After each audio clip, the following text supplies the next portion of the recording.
जय हिंद बच्चों। तो लेकर आ चुका हूं मैं आप लोगों के लिए नाइट्रिक एसिड का आपके पास वन शॉट होने वाला है। यहाँ पे आज हम कंप्लीट चैप्टर जो इस वीडियो में कंप्लीट करने वाले हैं नाइट्रिक एसिड का स्टडी ऑफ कंपाउंड्स वाले का पार्ट है एक। ठीक है, तो सबसे पहले देखिए नाइट्रिक एसिड का जो फॉर्मूला रहता है वो आपके पास HNO3 रहता है। ठीक है, इसका अगर आप मोलिकुलर मास की बात करोगे तो हाइड्रोजन का 1, नाइट्रोजन का 14, ऑक्सीजन का 16 होता है, बट 3 तो 16 3 जा 48। If you add all this you will get 63 grams. Okay, अगली चीज का अगर आप इसके स्ट्रक्चर की बात करते हैं तो nitrogen is your central atom, एक ऑक्सीजन के साथ एक हाइड्रोजन होता है, उसके बाद एक जो आपके पास ये रहता है क्या नाम है इसका ऑक्सीजन, वो डबल बॉन्ड बना लेता है और एक आपके पास कोऑर्डिनेट बनाता है एक ऑक्सीजन। तो ये आपके पास स्ट्रक्चर भी यहाँ पे बना रखा है, तो ध्यान रखना इनका। ये एक एसिडिक नेचर का है, वो अभी हम सारी चीजें यहाँ पे डिस्कस कर लेंगे। बेसिक चीजें डिस्कस कर लेते हैं। ये सभी चीजें नॉर्मल है जो आपसे वैसे भी कभी नहीं पूछने वाले, ठीक है ना। और जो मेन चीज है आपके पास वो ये है कि formation of nitric acid in the atmosphere, ये चीज आपको थोड़ा सा समझना है, क्योंकि अगर आप ये वाली चीज को समझ गए ना तो आपको एक मैं लास्ट में करवाऊंगा इस वीडियो के लास्ट में ऑस्वाल्ड प्रोसेस, ठीक है ना, लास्ट में, क्योंकि सभी करवाने के बाद वो वाला टॉपिक है आपके पास ऑस्वाल्ड प्रोसेस। तो ये जो ऑस्वाल्ड प्रोसेस रहने वाला है उसमें हम नाइट्रिक एसिड का प्रिपरेशन करवाते हैं, ठीक है ना, हाई लेवल पे।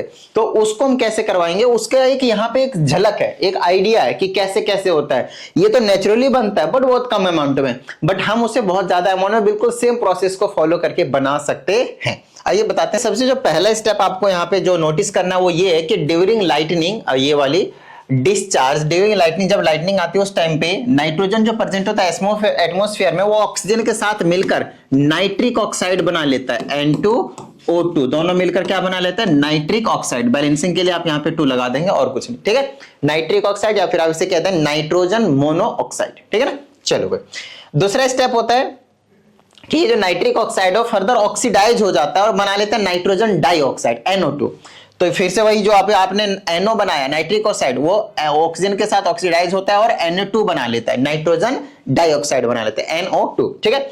और बाद में ये जो NO2 निकला है आपके पास नाइट्रोजन डाइऑक्साइड, वो एटमॉस्फेयर में प्रेजेंट मॉइस्चर के साथ आपके पास कंबाइन होता है, साथ में ऑक्सीजन भी रहता है आपके पास एटमॉस्फेयर, नो डाउट। ये सभी मिलकर आपके पास नाइट्रिक एसिड बनाकर आपको दे देता है। आपको मैं बता दूं यही सेम प्रोसेस, यही 3 स्टेप में आप मैन्युफैक्चर करने वाले हैं नाइट्रिक एसिड का इन द ऑस्टवाल्ड प्रोसेस। बस वहां पे टेम्परेचर थोड़ा सा डिफरेंस रहेगा और कुछ आपके पास कॉन्सेंट्रेटिक सल्फ्यूरिक एसिड के साथ भी रिएक्शन वहां पे हम करवाएंगे। तो मेन जो चीज है आपको यहाँ पे वो ये देखना है कि ये 3 स्टेप है और 3 स्टेप से हमारे पास जो नाइट्रिक एसिड है वो तैयार होकर मिल जाता है। आगे बात समझ में, ठीक है। चलो भाई आगे की बात करते हैं।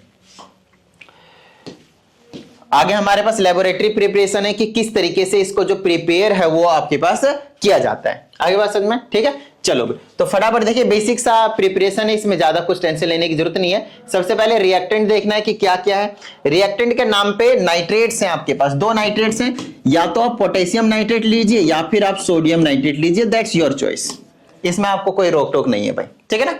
बहुत ज्यादा ये वाले इंपॉर्टेंट है, ध्यान से समझिएगा प्रिपरेशन। तो पोटेशियम नाइट्रेट लीजिए, नहीं तो आप सोडियम नाइट्रेट लीजिए, और इसकी क्या नाम है रिएक्शन करवा देंगे आप कॉन्सेंट्रेटेड सल्फ्यूरिक एसिड के साथ। किसके साथ? कॉन्सेंट्रेटेड H2SO4 के साथ। फिर आपको रिएक्शन देखने को मिलेगा, इसको बाद में देखिएगा, सबसे पहले इसमें आ जाइए, इस वाले टेबल को देखिए। इस टेबल में आपको दिख रहा है कि किस तरीके से यहाँ पे आपने नाइट्रेट लिया आपने पोटेशियम का, concentrated sulphuric acid, temperature 200 degree Celsius से आपके पास लेस ही रहता है, तो ये पोटेशियम बाइसल्फेट बना देता है, पोटेशियम बाइसल्फेट, और आप इसे पोटेशियम हाइड्रोजन सल्फेट भी कह सकते हैं। और जो हमें चाहिए था वो हमें यहाँ पे मिल चुका है, नाइट्रिक एसिड। दूसरा, अगर आप इसके जगह पे सोडियम नाइट्रेट लेते हैं पोटेशियम नाइट्रेट के जगह पे तो भी कोई दिक्कत नहीं है, बस सॉल्ट में चेंज आएगा भाई, वहां पे पोटेशियम सल्फेट बनता है, यहाँ पे सोडियम बाइसल्फेट बन जाएगा, आपके पास नाइट्रिक एसिड तैयार है। और दोनों में टेम्परेचर कितना है देख सकते हैं आप, less than 200 degree Celsius. Got it. इसी चीज को यहाँ पे डायग्राम के फॉर्म में आपके पास बताया गया है, कुछ अलग से नहीं है, ध्यान समझिएगा।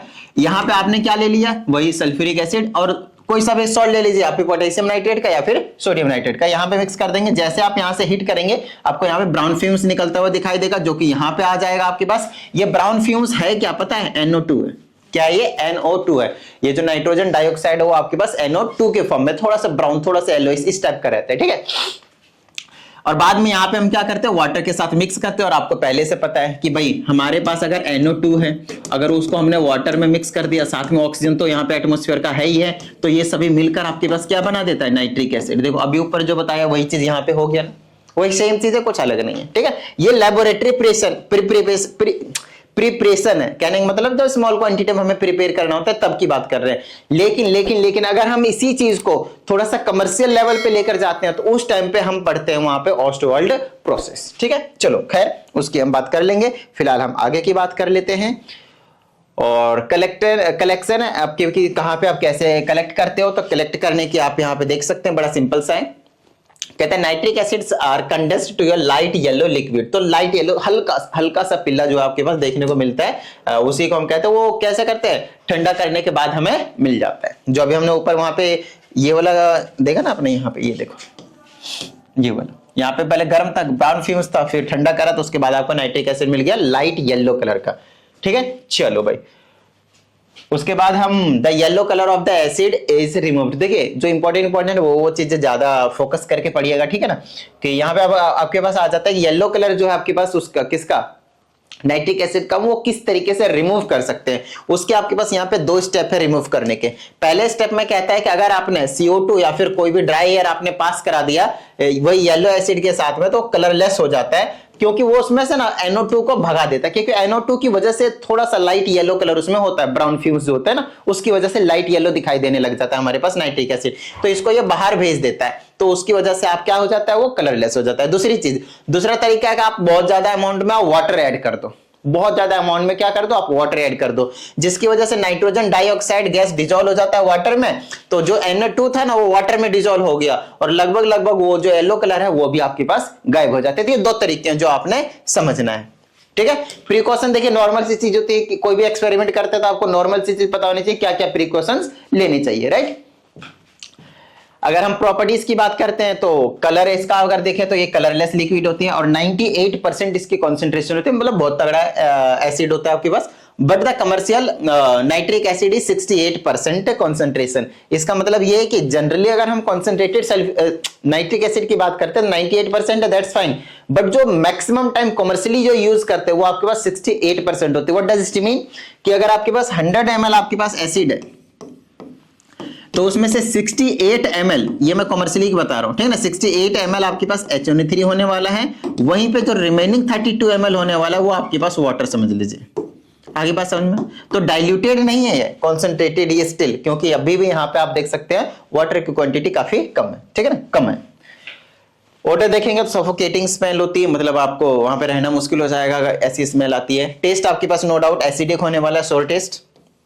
नेक्स्ट है नेचर ये हाइग्रोस्कोपिक होता है। हाइग्रोस्कोपिक मतलब ऐसा समझिए कि मॉइस्चर को एब्जॉर्ब कर लेते हैं, बहुत जल्दी ऑक्सीडाइज हो जाते हैं। डेंसिटी आपके पास उतना याद रखने की जरूरत नहीं है, बट ठीक है थोड़ा सा आपको समझने की जरूरत है।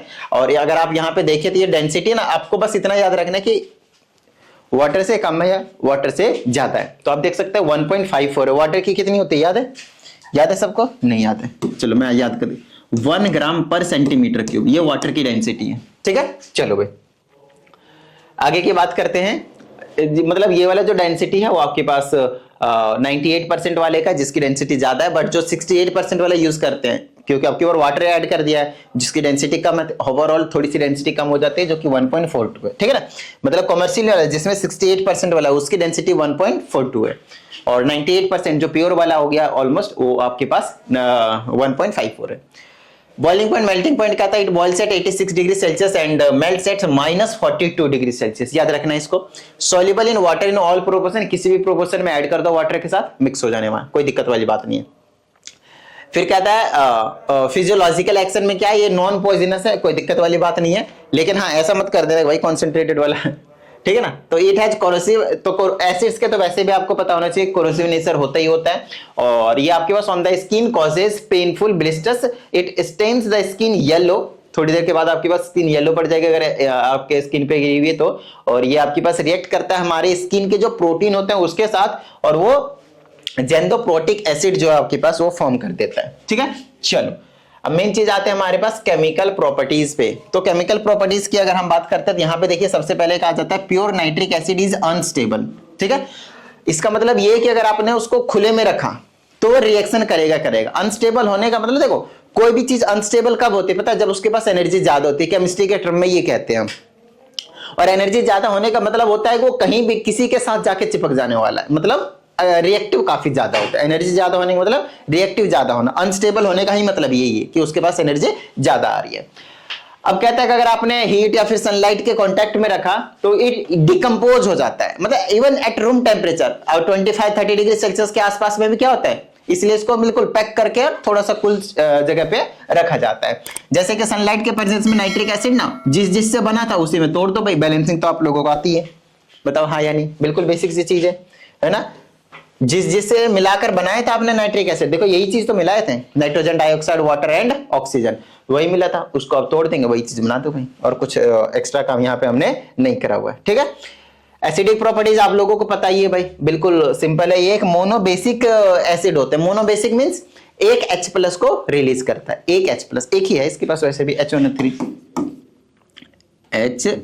है ना, ठीक है। HNO3 को अगर आप तोड़ते हैं तो ये H+ एंड NO3- में टूटता है, ठीक है ना, हाइड्रोजन आयंस में और साथ ही आपके पास नाइट्रेट आयंस में। तो ये जो हाइड्रोजन आयन है अगर आपने उसको वाटर में मिक्स कर दिया, ये चीज हमने आपको HCl में ही करवा रखा है, तो ये हाइड्रोनियम आयन में कन्वर्ट हो जाता है। और ये जो हाइड्रोनियम आयन है आपके पास वो क्या करता है, आपके पास एसिडिक नेचर बताता है। यही बात समझना, ठीक है। चलो भाई, कुछ रिएक्शंस हैं जो कि आपके पास बेसिक है, लेकिन उससे पहले आपको ये जो क्या नाम है इसका, जो टेस्ट करते थे कि एसिड है बेस है, किस तरीके से टेस्ट करते थे, तो उसके लिए हम जनरली 3 यूज करते थे, लिटमस पेपर, मिथाइल ऑरेंज और एक फिनोल्फथलीन। तो अगर हम ये एसिड मानकर चल रहे हैं तो आपको पता है वो ब्लू को रेड में कन्वर्ट करता है, तो ब्लू लिटमस को रेड में कन्वर्ट हो जाएगा, मिथाइल ऑरेंज को पिंक में कन्वर्ट करेगा क्योंकि ये एसिड है, और फिनोल्फथलीन को कलरलेस रहने देगा, उसमें किसी भी तरह का कुछ भी फर्क जो है वो नहीं पड़ने वाला है। ये एसिड का नेचर है, आई बात समझ में, ठीक है। अगर लेकिन यहाँ पे बेस होता है जिसको पिंक कर देता है, ठीक है। चलो, रिएक्शन विथ अल्कलीज। अब कुछ अल्कलीज है हमारे पास जिनके साथ रिएक्शन कराएंगे। अल्कलीज बोले तो जो बेसिक नेचर के हैं आपके पास, ठीक है ना, बेसिक नेचर के, और जनरली वो क्या होता है, वाटर सोल्यूबल होता है। अल्कलीज एक बेस होता है, लेकिन अल्कलीज स्पेसिफाइड होता है जो वाटर सोल्यूबल होता है जनरली, ठीक है। तो ये कुछ बेस है हमारे पास, और हमें पता है HNO3 क्या है, एसिड है, तो आपके पास क्या मिलेगा, आपके पास सॉल्ट एंड वाटर। तो मेरे हिसाब से जिसको फॉर्मूले बनाने आते होंगे क्रिस क्रॉस करने वाले वो वाले, तो ये वाला क्वेश्चन वो आराम से हंसते खेलते कर सकता है। आई बात समझ में? तो एक बार आप नजर मान लीजिए, और अगर आप लोगों को पीडीएफ की जरूरत हो इस वाली पीडीएफ की, तो व्हाट्सएप पे मैसेज कर दीजिएगा, आप लोगों को ये जो पीडीएफ है वो भेज दिया जाएगा 74285256, इस पे मैसेज कर दीजिएगा, ठीक है। और आप लोगों को जो भी कुछ डाउट आता है वो भी आप इसी में सेंड कर सकते हैं, और अगर आप लोगों को पर्सनल क्लास की नीड हो 1-on-1 क्लास की, तो उसके लिए आप इसी नंबर पे इंक्वायरी कर सकते हैं। आगे चलते हैं, reaction with carbonates and bicarbonates से वही चीज है, salt, water and carbon dioxide. जब कार्बोनेट या फिर बाइकार्बोनेट्स आता है तो रिएक्शन में क्या निकलता है आपके पास, salt, water and carbon dioxide. Main चीज है यही, आपको प्रोडक्ट याद रखना है, रिएक्टेंट याद रखना है, प्रोडक्ट याद रखना है। बैलेंसिंग तो आपको आती है, आई ना बात समझ में, फॉर्मूला बनाना आना चाहिए, तो ये 9th क्लास में ही सिखा दिया हमने आप लोगों को, राइट। चलिए आगे एक बात करते हैं, action with metallic sulphides and bisulphides. वही सेम चीज है आपके पास, लेकिन आपकी बार क्योंकि सल्फाइड और बाइसल्फाइड्स है, तो इस केस में बाइसल्फाइड, इस केस में हम क्या करने वाले हैं, कार्बन डाइऑक्साइड की जगह पे सल्फर डाइऑक्साइड, सेम चीज, कार्बन डाइऑक्साइड की जगह पे sulphur dioxide, rest are same, ठीक है ना। ये वाले नाइट्रेट हो गया, ये वाला आपके पास वाटर हो गया, एंड सल्फर डाइऑक्साइड हो गया, बिल्कुल बेसिक सी चीज है। ऑक्सीडाइजिंग प्रॉपर्टीज आप लोगों को मालूम होना चाहिए कि जो नाइट्रिक एसिड है वो काफी ज्यादा है, एक ऑक्सीडाइजिंग रिएजेंट है, ऑक्सीडाइजिंग रिएजेंट है, ठीक है ना, एजेंट बोल लीजिए, कोई दिक्कत वाली बात नहीं है, ठीक है ना। चलिए अगला आपके पास action on non metals. Non metals के साथ भी आपके पास carbon dioxide, water and nitrogen dioxide आपके पास प्रोडक्शन होता है। आप ये वाले रिएक्शन देख सकते हैं, बेसिक से रिएक्शन से आपके पास मेटल्स में रिएक्शन देख सकते हैं। एसिड मेटल आपको पता है सॉल्ट, वाटर, और साथ में आपके पास यहाँ पे नाइट्रोजन मोनोऑक्साइड, जिसे हम नाइट्रिक ऑक्साइड के नाम से जानते हैं, उसका प्रोडक्शन होता है, ठीक है। उसके बाद ये नॉर्मल सी चीज है, लेकिन हाँ ये वाला इंपॉर्टेंट है, ध्यान से समझिएगा। इसमें हमसे कहा जाता है कि अगर आपने हाइड्रोक्लोरिक एसिड का 3 पार्ट लिया हुआ है, 3 पार्ट, और नाइट्रिक एसिड का 1 पार्ट लिया हुआ है, तो HNO3 1 पार्ट और हाइड्रोक्लोरिक एसिड 3 पार्ट, तो इस वाले मिक्सचर को हम एक्वा रेजिया के नाम से जानते हैं। किस नाम से जानते हैं हम, एक्वा रेजिया। और ये जो आपके पास सॉल्यूशन तैयार होता है, ये एक्चुअल में यहाँ पे नेसेंट ऑक्सीजन भी देता है। नेसेंट ऑक्सीजन काफी रिएक्टिव होता है, ठीक है ना। तो एक्वा रिएजेंट ये जो होता है वो आपके पास यूज किया जाता है जनरली जो ज्वेलरीज होते हैं जो नॉन रिएक्टिव होते हैं उसके साथ ट्रीट करके उनको क्लीन करने के लिए। जैसे कि आपने देखा होगा गोल्ड हो गया, सिल्वर हो गया, प्लेटिनम हो गया, ये काफी ज्यादा नीचे सीरीज में रहते हैं रिएक्टिविटी सीरीज में, तो ये रिएक्टिव नहीं होते। अगर रिएक्टिव नहीं होते तो रिएक्टिव बनाने के लिए हम क्या करते हैं, नेसेंट ऑक्सीजन का प्रोडक्शन कराते हैं, नेसेंट ऑक्सीजन के साथ इसका प्रिपरेशन कराते हैं, मतलब रिएक्शन कराते हैं, उसके बाद हमें ये चीज मिल जाता है जो कि सॉल्युबल होता है, तो फिर कोई दिक्कत वाली बात नहीं, उसे क्लीन करने के लिए यूज किया जाता है। कई बार आप लोगों ने देखा होगा जो एक्सपेंसिव जो ज्वेलरीज होते हैं जैसे गोल्ड वाले ना, तो उसको क्लीन करने के लिए इस एक्वा रिएजेंट का जनरली हम क्या करते हैं, यूज करते हैं। गोल्ड के साथ भी वही है और प्लेटिनम के साथ भी वही। ठीक है, चलो आगे की बात करते हैं। अब हमारे पास यूजेज है भाई, यूजेज तो आपको रीडिंग लेनी है एक बार कि कहां पे किस किस तरीके से यूजेज होते हैं और कुछ नहीं, ठीक है ना। अब हमारे पास है test for nitric acid and nitrates. तो यहां पे आप देख सकते हैं सिंपल है, नाइट्रिक एसिड का डिकम्पोजिशन आपको पहले से बता रखा है कि ब्राउन फ्यूम्स देता है, ये वाला ब्राउन फ्यूम्स NO2 का क्या है, आपके पास ब्राउन कलर का फ्यूम्स निकलता है। नाइट्रेट है, मेटालिक नाइट्रेट्स को हीट करोगे तो मेटल ऑक्साइड के साथ में नाइट्रोजन ऑक्साइड और ये ऑक्सीजन, ये वाले फिक्स है, लेकिन यहाँ पर वाटर के जगह पे मेटालिक ऑक्साइड्स मिलता है हमें। एग्जांपल देख लेते हैं, एग्जाम्पल यहां पे देख ले, ये वाला कॉपर है, कॉपर मेटल है आपके पास, NO3 के साथ आप HNO3 के साथ रिएक्शन कराएं, मतलब वही नाइट्रिक एसिड के साथ हीट के साथ यही चीज मिल गई हमारे पास, वाटर एंड NO2 और साथ साथ में आपके पास कॉपर नाइट्रेट। तो ये वाले रिएक्शन बिल्कुल सिंपल है, देख लीजिएगा। और अब हमारे पास आता है ब्राउन रिंग टेस्ट, बहुत ही ज्यादा इंपॉर्टेंट है, तो ध्यान से समझिएगा इसको, ठीक है। इसमें कहा जाता है प्रोसीजर क्या है, कहता है to the aqueous solution of nitrate या फिर नाइट्रिक एसिड ले लीजिए, एक्वस सॉल्यूशन लेना उसके, ठीक है।